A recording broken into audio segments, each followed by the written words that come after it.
Hey everyone. So as you can see by the title, today I wanted to talk about if I personally thought that a coding bootcamp was worth attending in 2023 and 2024. The short answer to that question for me is maybe. Just a little bit about me. I did attend a bootcamp in 2021. I got a job shortly after finishing the bootcamp, and I've been in my roles and I've been in the tech space for the last 2 years in various roles. I think at the time that I decided to do a coding bootcamp, I think the tech industry was completely different from what we see today. So it's very interesting to watch my old videos, which you can look at as well, where I discuss how I was feeling, things to help. I just feel like it's a different industry, and that you need to be, and that if you're going to go into this space in 2023 or 2024, I think that you need to be more assured in certain aspects like finances, networking, and just general things to consider in order to successfully get into this field, but also not lose your sanity. I think this is a very trying time because it's already hard trying to get into the industry.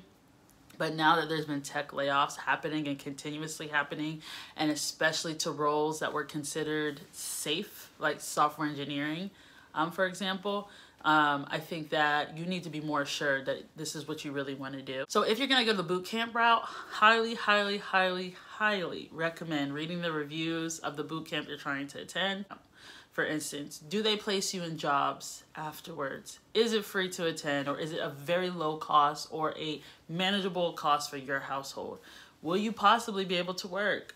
2 years ago, I quit my job cold turkey and just decided to go for it. I didn't recommend it back then, and I definitely don't recommend that now unless you have a game plan. I did not have a plan, and don't be like me. There are so many things that are coming out about boot camps today, and I feel like that because there's so much there's starting to be more competition in the boot camp space. They're putting the right phrases, the right words, the right resources to attract students.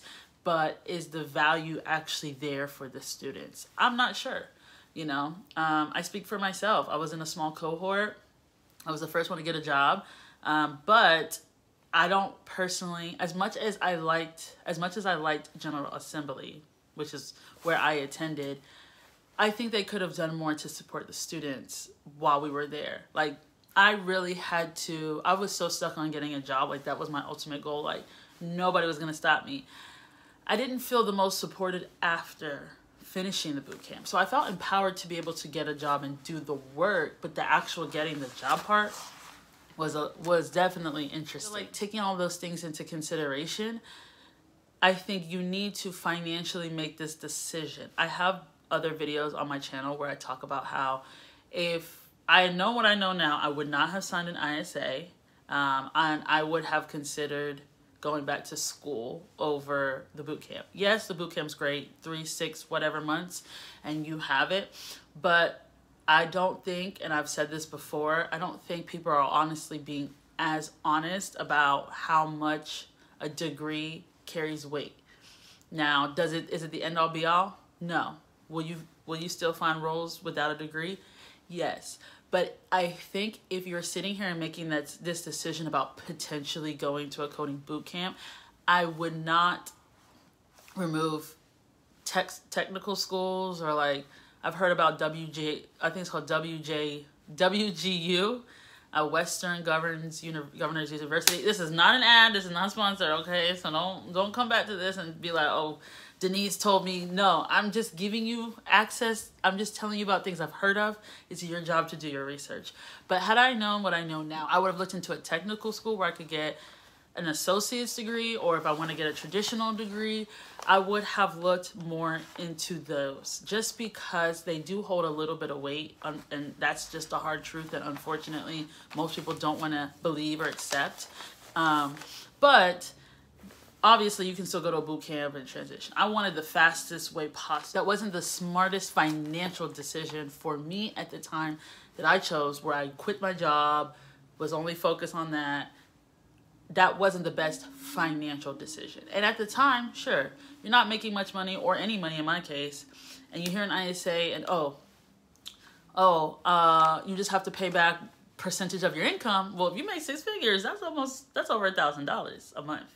And while that was cute, that's almost 2-3 years, because it's 1.5 times what your tuition. The cost of your ISA is not the 14, 13, 15K you may have paid for the boot camp. It's 1.5 times that. You know, that's the fine print that a lot of people don't talk about. So I think that wasn't the best financial decision.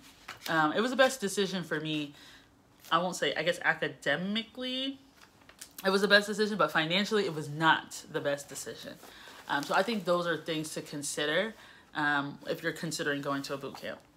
So with finances, I kind of already talked about the ISA, but I want to jump into more like remembering your why, right? Like, remember why you want to do a boot camp. Remember why you're trying to get that higher paying role. I mean, most people are. Sure, maybe you're passionate, but what's part of the attractiveness of going into the tech industry is you're getting more pay, right? So keep that in mind when you're trying to look into a coding boot camp in 2023 or 2024. What are you coming out with? Are you only coming out with a certification? Are you coming out with a certification and direct access to certain companies? Are you coming out with a certification, direct access to certain companies, and maybe an internship, right? Those are all things to consider, because in today's day and age, all of those things matter. And when it comes to finances, if you don't have any loans, any debt, sure, you know, do it. But if you're like me, who I had debt from college, and then I had other debts, it's like, was this the best decision, or should I have just went the traditional route, gone and done some internships, maybe stayed a little longer, but financially it would have been a better decision for me? Those are just all things to consider. Now, the number one thing that I continue to hear, and that you will probably hear no matter if you're on YouTube, TikTok, Twitter, Instagram, your network is your net worth. I think we've said this. I've said this so many times. I think other content creators have probably said the same thing, but your network is your net worth. It did not matter that I was not the strongest programmer while I was in my boot camp. I was not the top student. I was not the lowest student, but I wasn't the top. I was the first one to get a role, and it was my network that got me that role. Period. Okay? That's it. I was referred into my first role through somebody who's in an accounting field. Nothing to do with technology, but the company had tech openings. And so that's the important thing. Sometimes you have to think outside the box for landing your first role and transitioning and deciding to go on coding bootcamp. Do you even have the network to get this done, right? Now, I will say, yeah, your network is a nice added bonus. If you don't have one, it's not to say you can't get a role, but it's just so much easier when you know you're going in with this plan, and then after that, you've already been thinking about who you can start reaching out to. You've already created your LinkedIn. You're really trying to like make this an effort, make this a thing.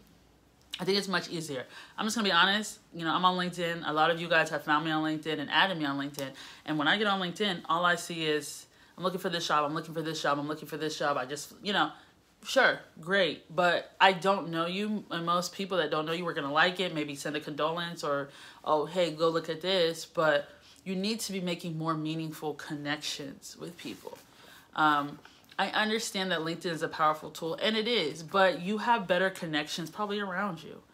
I always say it. Your best friend bagged groceries at Publix, go check the Publix website and see if there's tech openings there. Your grandma works at Salvation Army. Go to the Salvation Army website. See if there's openings there. Those are all valuable referrals, and not saying you can't get a tech referral from a tech person, but sometimes your more meaningful connections are the people around you. I know some people, you know, are anxious. They have social anxiety. So maybe reaching out to people, setting up coffee chats, going to conferences may or may not be your thing. So I highly recommend go finding these Discord communities. They're out there everywhere. Virtual meetups, Discord communities where your social anxiety might be a little bit more curbed because you're not in person and having to think of things. Usually those type of communities have moderators who will have prompts and things to get people talking and matched up. I highly recommend, If you're a woman of color or a Black woman, I highly recommend Baddies in Tech. I received a lot of opportunities through being in that Discord, but there's plenty of Discords and meetup groups that I think for those of you who may not want to be in person, or like it gives you a little bit of anxiety, I think looking for those virtual opportunities can be very valuable. Be wary of the continuing education schools. Now, hey, you ain't hearing from me, okay? And I probably do have a story time about another continuing education, but Emory continuing education and Emory are not the same thing, okay? Having Emory, sure, some people bypass the system and just put Emory, but Emory continuing education, Emory, not the same thing. Georgia Tech has a really good boot camp I've heard great things about. I know plenty of people have taken the boot camp, but Georgia Tech continuing education and Georgia Tech are not the same thing. So keep those things in mind when you're looking to take out loans and looking to take out debt. That doesn't hold the weight that going to that actual school or that actual program would hold. So that's it for me. So just to recap, do I think attending a boot camp in 2023, 2024 is worth it? Probably, maybe, but I think you need to really consider and weigh your options. Don't just get on. I would not recommend signing up for a boot camp because everybody's doing it and everybody online says to do it. I think you need to make your decisions. Yes, there are a lot of free resources, but you have to understand who you are as a person. Me, I don't personally want to self-learn. I self-taught for a little bit, but I felt like I just got more through going to a class versus teaching myself. So yes, all this information is free. They're not teaching you anything new, okay? But I do think you need to weigh your options thoroughly.